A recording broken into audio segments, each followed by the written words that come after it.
Sebab Tuhan menetapkan langkah-langkah orang yang hidupnya berkenan kepadanya.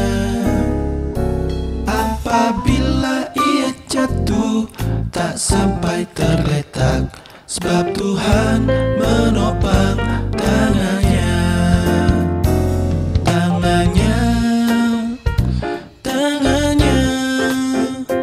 Sebab Tuhan menopang tangannya. Apabila ia jatuh, tak sampai tergeletak, sebab Tuhan menopang tangannya.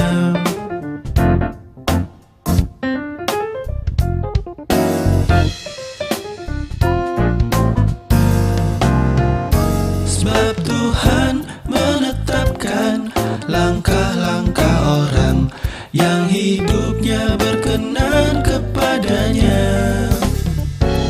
Apabila ia jatuh, tak sampai tergeletak, sebab Tuhan menopang tangannya. Oh tangannya, sebab Tuhan menopang tangannya.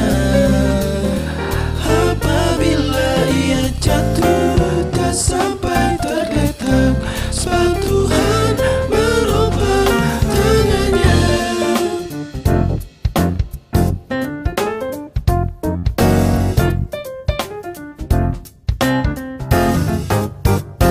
Sebab Tuhan menetapkan langkah-langkah orang yang hidupnya berkenan kepadanya. Apabila ia jatuh, tak sampai tergeletak, sebab Tuhan menopang tangannya. Oh tangannya, sebab Tuhan menopang tangannya. Apabila ia jatuh, tak sampai tergeletak, sebab Tuhan menopang tangannya. Sebab Tuhan menopang tangannya.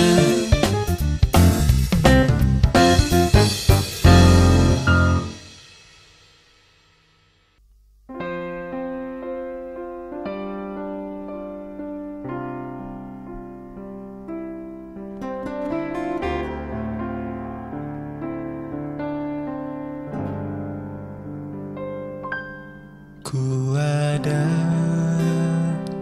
sebab anugerah-Mu, ku ada karena kasih-Mu, Tuhan Yesus. Ku berterima kasih buat kasih rahmat-Mu.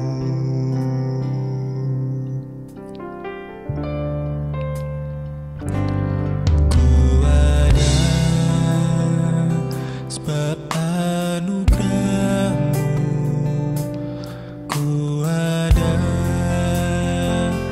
karena kasih-Mu, Tuhan Yesus.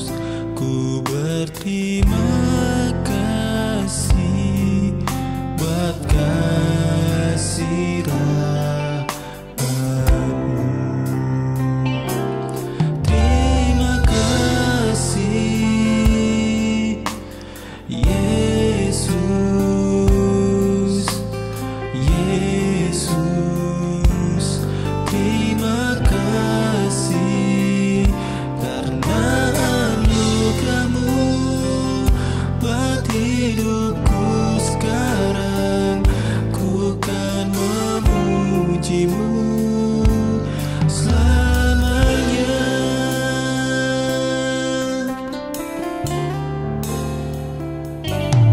Ku ada sebab anugerah-Mu, ku ada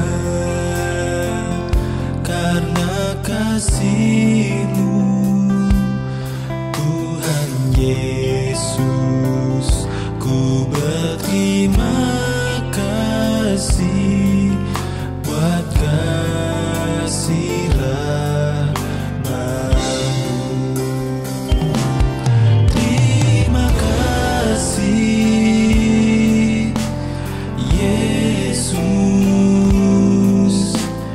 Yesus, terima kasih karena anugerah-Mu buat hidupku sekarang. Ku kan memuji-Mu selamanya.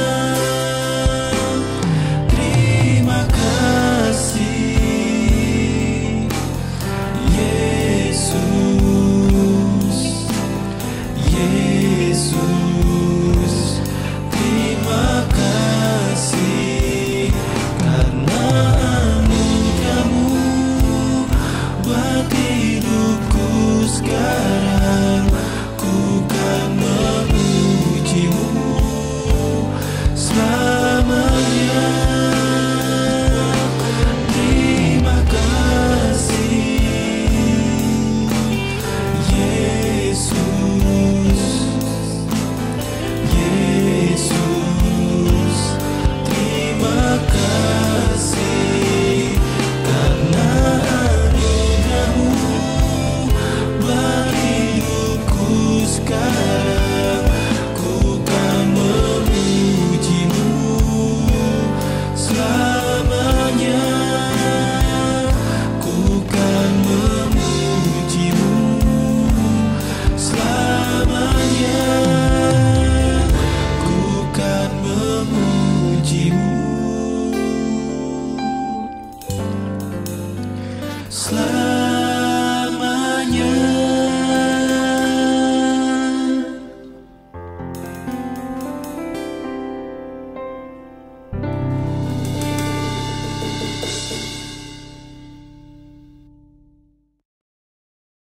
Shalom. Lama nggak ketemu ya. Tapi ketemunya di Google Meet. Wajah-wajah yang selalu membuat kangen kita semua berkumpul. Puji Tuhan, ada waktu yang sangat luar biasa. Kalau hari ini kita bisa bersama-sama beribadah. Seberapapun yang kita ada, kita bersyukur karena untuk tatap muka seperti ini begitu perjuangan sekali ya. Puji Tuhan, mari kita akan bersama-sama melihat di dalam firman Tuhan. Puji Tuhan, mari kita akan sama-sama membuka di dalam Matius pasal 8 ayat yang 23 sampai 27. Matius pasal 8 ayat 23, saya akan membacakan. Angin ribut diredakan, lalu Yesus naik ke dalam perahu dan murid-muridnya pun mengikutinya. Sekonyong-konyong mengamuklah badai ribut di danau itu sehingga perahu itu ditimbus gelombang. Tetapi Yesus tidur. Maka datanglah murid-muridnya membangunkan dia, katanya, "Tuhan, tolonglah, kita binasa." Ia berkata kepada mereka, "Mengapa kamu takut, kamu yang kurang percaya?"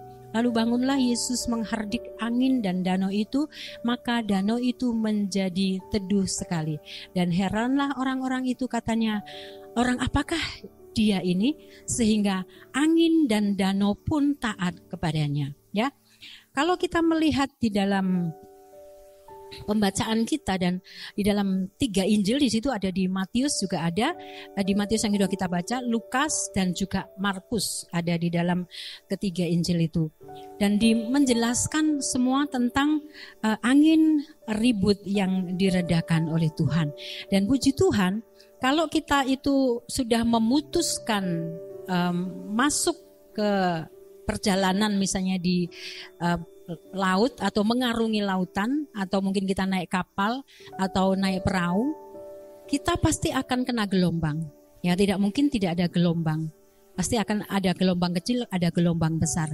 Nah, suatu kali saya pernah pergi ke Medan, zaman itu pesawat masih sangat mahal sekali, dan kami memakai kapal, dan di dalam perjalanan kami itu gelombang sangat besar sekali, bahkan seharian penuh kami tidak berani bangun dari tempat tidur karena kalau kami bangun pasti mengalami muntah-muntah, dan juga goncangannya terlalu keras dan tidak bisa untuk makan minum, itu tidak bisa, dan untuk berdiri itu tidak mampu karena goncangannya sangat besar di dalam gelombang di laut.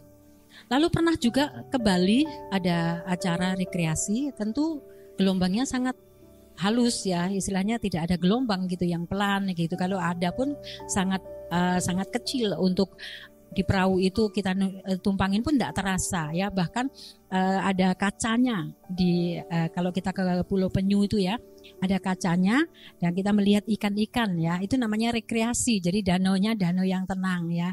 Nah, tapi pasti di setiap danau ada gelombang besar kecil. Nah, di sini kalau kita melihat gelombang yang ada di dalam perjalanan Tuhan Yesus bersama dengan murid-muridnya ini, ada datangnya dengan tiba-tiba ya, tiba-tiba. Jadi seperti tadi tiba-tiba hujan ya gitu ya.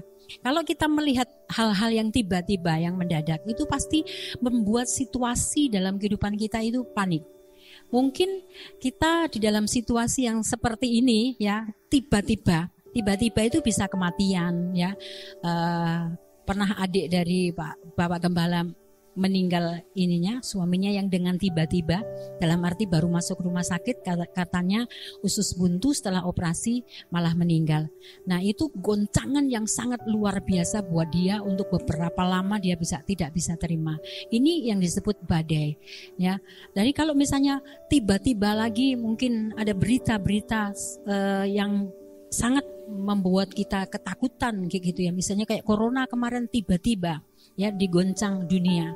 Terus tiba-tiba mungkin ada keluarga kita yang dipanggil Tuhan. Berapa banyak ya, baik keluarga Bapak Sutrisno, Ibu Supini, bahkan tadi mendengar juga keponaan dari Ibu Supini dipanggil Tuhan. Tempo hari ada adiknya, ada Pak Leknya ya.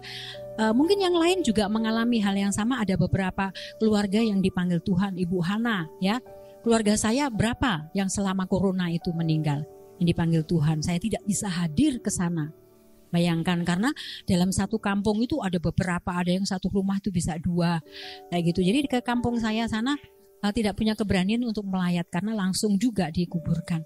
Jadi Bapak Ibu yang dikasihi Tuhan, hal yang tiba-tiba pasti membuat kita pertama kita mungkin menyalahkan diri sendiri. Kok bisa ya, mungkin gara-gara saya, atau mungkin menuduh orang lain, atau saling menyalahkan, atau juga mungkin menyalahkan Tuhan, mungkin menyalahkan orang di sekeliling kita. Di dalam hal semacam ini tiba-tiba ada mungkin sekonyong-konyong ya, kalau dikatakan dalam firman Tuhan di Markus atau di tempat di kitab lain juga ada tiba-tiba sekonyong-konyong itu badai datang. Itu secara otomatis kita akan ada suatu keadaan yang sangat sulit ya. Dan saya kenapa berkata tiba-tiba itu sangat menyakitkan sekali dan kita kebingungan ya, gopoh gitu ya. Itu sering kami hadapi, karena beberapa kali kami hadapi adanya tiba-tiba dengan adanya masalah musibah ya, penyakit, atau mungkin juga kematian, ada juga mungkin problem masalah ya. Itu datang dengan tiba-tiba. Dan bagaimana sekarang meresponi di dalam keadaan yang seperti ini? Seperti halnya yang kemarin terjadi Bapak Gembala itu, malam kayaknya biasa saja, cuma lemas ya, dibawa ke dokter dan ada keputusan ada penyumbatan di otak dan dinyatakan stroke. Itu bagaimana pada waktu itu berita saya mendengarnya ya Bapak Ibu, mendengar itu bagaimana? Itu sebenarnya buat saya secara pribadi itu sudah goncang banget gitu. Goncangnya karena apa? Hari-hari Bapak Gembala itu ada bersama dengan saya. Kekuatan saya seperti apa Tuhan, kemampuan saya seperti apa. Hari pertama nyampe di rumah ya, sepanjang malam kami tidak tidur karena dia situasi yang sangat sulit yang dialami oleh Bapak Gembala. Dan kekuatan saya dan dari selama menjaga di rumah sakit pun kami sudah belajar untuk perlak yang ada di rumah sakit itu ditambahi ada spres 1, itu yang di atasnya itu yang saya tarik. Jadi saya tarik sampai pinggir, baru saya balikkan ke sana untuk dia menghadap ke sana. Dan begitu juga kalau menghadap ke sini, saya tarik dulu, baru saya hadapkan gini dengan spray itu. Itu pun membutuhkan tenaga juga. Jadi kalau ingin menaikkan membutuhkan 2 orang dengan spray yang 2, ya 1, 2, 3 dinaikkan seperti itu. Dan di rumah juga hal yang sama. Ya, awal-awal saya seperti tidak bisa terima. Sampai kapan saya Tuhan? Nah, pada saat kita diperhadapkan dengan seperti ini, reaksi yang pertama itu menuduh dan atau mungkin menyalahkan Tuhan, bahkan gitu ya, sempat juga gitu dan di hati saya gitu kan ya, kalau memang Tuhan sembuhkan, segera berikan kebangkitan semangat baru untuk menghadapi kesembuhan itu dan proses yang Tuhan berikan. Ya memang sih bukan karena sayanya, tetapi karena doa kesepakatan kami minta kepada Tuhan dan kepasrahan dari Bapak Gembala, sehingga dia bangkit semangatnya dan untuk tetap ada bersama-sama dengan kami. Tuhan punya kehendak, Tuhan punya rancangan tersendiri. Itu sebabnya apa dibalik daripada semua ini adalah proses yang pertama buat Bapak Gembala sendiri, proses buat saya secara pribadi, proses buat anak-anaknya bagaimana menyikapinya semua dengan keadaan bapaknya ini seperti ini, lalu proses juga dengan jemaat bagaimana memandangnya.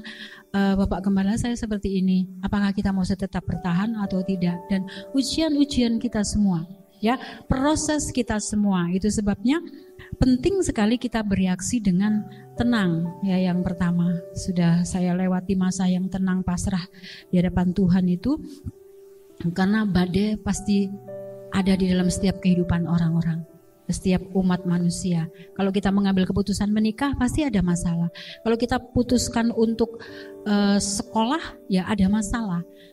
Mulai dari TK sampai mungkin kuliah, mereka punya masalah masing-masing. Ya, setiap anak punya masalah masing-masing. Badai itu pasti ada. Kita di dalam pekerjaan mungkin ada orang-orang yang tidak senang dengan kita. Untuk orang yang tidak senang atau ada yang senang itu pasti ada. Tapi setiap orang pasti ada masalah di dalam setiap pekerjaan kita ada masalah, dan hal-hal yang tiba-tiba itu pasti juga biasanya ada. Nah itu kita menyikapinya, kita harus dengan tenang di tengah badai itu. Kan kita yang harus tahu persis bersama siapa. Memang di situ ada Tuhan Yesus. Kenapa kita merasakan ketakutan? Sehingga Tuhan Yesus mengatakan di dalam ayat yang tadi, di ayat yang ke 25 saya bacakan, maka datanglah murid-muridnya membangunkan dia, katanya, Tuhan tolonglah kita binasa. Ia berkata kepada mereka, mengapa kamu takut, kamu yang kurang percaya ya. Ketakutan itu karena hanya kurang percaya. Jadi pada saat kita mengalami ketakutan, kita kurang percaya kepada Tuhan Yesus. Pada saat kita tenang, pasrahkan semua, dan itu yang sudah saya lakukan. Yang tadinya nggak bisa tidur, yang rasanya sepertinya kalau saya belum dibolehin ke rumah sakit, masih Deon sama Nia yang jaga, saya ada di rumah nggak bisa tidur. Saya masih berpikir hal-hal yang ya mungkin tidak baik, tetapi saya terus kayak orang berjaga-jaga gitu kan dengan doa. Nah, saya merasakan ketenangan karena Tuhan punya rancangan. Saya berpikir bahwa Tuhan itu mempunyai rencana dalam kehidupan suami. Mau ngapain sudah terserah, saya tidak bisa memutuskan apapun. Itu sebabnya saya pasrahkan sama Tuhan. Nah, ini ketenangan di situ karena saya memandang Tuhan Yesus ada bersama dengan saya. Dan yang kedua, kalau kita bisa memanfaatkan badai ya, di dalam badai itu kita manfaatkan. Kalau burung Raja Wali kan kalau ada badai memanfaatkan angin itu untuk mendidik anaknya, mengajar anaknya terbang ya, dilepas anaknya lewat badai itu mengikutinya, dia berupaya untuk mengepak-ngepakkan sayapnya, berlatih untuk semakin kuat sayapnya sehingga badai itu dipakai untuk belajar. Nah, kita semua bisa di setiap masalah apapun yang kita hadapi, kita mempelajari kehidupan kita. Kita tidak bisa berbalik terus pada situasi yang lama, tetapi setiap masalah mari kita akan pelajari apa yang Tuhan mau di dalam kehidupan kita. Ternyata mungkin saya belum sabar. Di sini kesabaran terus menerus Tuhan berikan kepada kita dengan berbagai masalah, sehingga kita tahu kekuatan kita sampai di mana, ya. Akhirnya kita akan banyak belajar ya di dalam situasi apapun. Dengan masalah Bapak Gembala, saya akan semakin mempelajari. Kalau dia mengalami keluhan-keluhan itu, ya obat-obat kita pelajari semua. Jadi kita belajar banyak di dalam badai, ya, di dalam masalah, ya. Dan satu hal yang paling saya dikuatkan oleh banyak orang adalah tetap bersyukur. Sebagaimana di dalam 1 Tesalonika 5 ayat 18 itu saudara, bahwa bersyukurlah di dalam segala hal. Nah, bersyukur di dalam mungkin terima berkat, bersyukur karena mendapatkan sesuatu hal yang besar, bersyukur kita mudah, sangat mudah sekali. Tetapi bersyukur dengan situasi seperti ini itu tidaklah mudah. Tetapi sampai kepada titik saya bisa bersyukur adalah Tuhan, terima kasih sampai detik ini suami saya masih ada.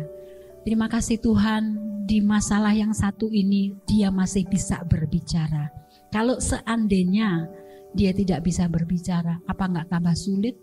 Dia juga tertekan, saya mau ngomong ini, maksudnya ini, itu, tapi tidak mengerti. Dulu awal-awalnya masih hahe-hahe saya, ya, tapi lama-lama lancar. Itu saya bersyukur Tuhan, Kau masih mau pakai dia berkhotbah, karena dia punya kesenangan, rasa cintanya kepada Tuhan lewat pelayanannya dengan mengajar, dengan sebagai guru, sebagai dosen, ya, sebagai seorang penyiar, itu semua diuji dan sepertinya kayak diambil semua begitu. Dan itu tidak mungkin dia kuat menghadapi semuanya itu kalau bukan kekuatan datang dari Tuhan. Ya, kesukaannya di situ. Terus nggak bisa dia melakukan semua. Ya, itu ujian sangat berat ya buat kita semua yang masih sehat. Jaga kesehatan ya, hati-hati makannya, upayakan setiap hari kalau ada lemak-lemak sedikit ya harus diimbangi dengan sayur dan buah, karena kedepannya, jauh ke depan, masalahnya bukan di sekarang tapi suatu saat ya. Dan bersyukur sampai kepada titik yang benar-benar harus bersyukur, bukan cuma mulut dan lidah kita tetapi sampai kepada benar-benar lahir dari hati kita. Dan tidak mungkin badai itu tidak berlalu, pasti berlalu, dan kita juga akan tetap diberikan sukacita oleh Tuhan. Dan kalau badai itu tiba-tiba datang, Tuhan juga mampu untuk melenyapkan badai itu dengan tiba-tiba. Dan Bapak Ibu yang dikasihi Tuhan, saya tahu bahwa semuanya itu sangat luar biasa. Saya melihat rasa cintanya orang-orang yang ada di sekelilingnya dia, teman-temannya dia, sidang jemaat, dan rasa cintanya itu di situ terlihat semua. Ya, rasa cintanya terlihat. Kalau saya mau katakan secara jujur, besarnya pengeluaran itu tidak masuk akal kalau untuk kita yang bayar. Tetapi begitu dahsyatnya Tuhan bisa mengirimkan dari mana saja. Ya, dari mana saja bisa terselesaikan. Dan Bapak Gembala pun saya sampaikan kayak gini. Jadi tak usah memikirkan soal biaya, Tuhan pasti mencukupkan. Awalnya dia sempat berpikir ke situ, tapi kami selalu sampaikan bahwa pasti Tuhan buka jalan. Ya, sampai orang yang membayar itu aja loh untuk terapi itu aja menyanggupinya. Mau berapa tahun? Padahal kami 1 minggu 1 kali ya Pak. Oh jangan. 4-5 kali sampai seperti itu. Bila perlu setiap hari, tapi karena ada cuci darah, jadi tidak bisa karena kondisinya juga lemah ya. 2 kali, jadi cuman Senin, Rabu, Kamis dan Sabtu. Nah, itu sudah berkat Tuhan yang sangat luar biasa Bapak Ibu. Jadi atas doa-doanya, atas semuanya yang Bapak Ibu yang sudah kerjakan untuk Bapak Gembala, rasa cintanya, itu Tuhan mendengarkan doanya lewat siapapun sehingga semua tercukupi. Jadi kami sangat bersyukur. Itu sebabnya kalau ada yang sakit, pedulilah mau berapapun, itu karena kita sedang menabung. Kita tidak tahu. Sungguhan kita tidak tahu hari esok. lusa dan seterusnya. Kita tidak tahu seperti apa. Itu Bapak Gembala juga tidak pernah berpikir bahwa suatu saat saya akan sakit seperti ini, tidak tahu. Makanya dari dulu dia selalu memberi dan suka memberi. Dan itu dengan siapa saja. Di rumahnya pun nggak ada nasi, nggak ada ini, dia tidak eling. Pokoknya yang penting eling-eling lah wis loh. Oh iya aku tadi dapat uang sudah kasihkan orang. Padahal yang di rumah butuh.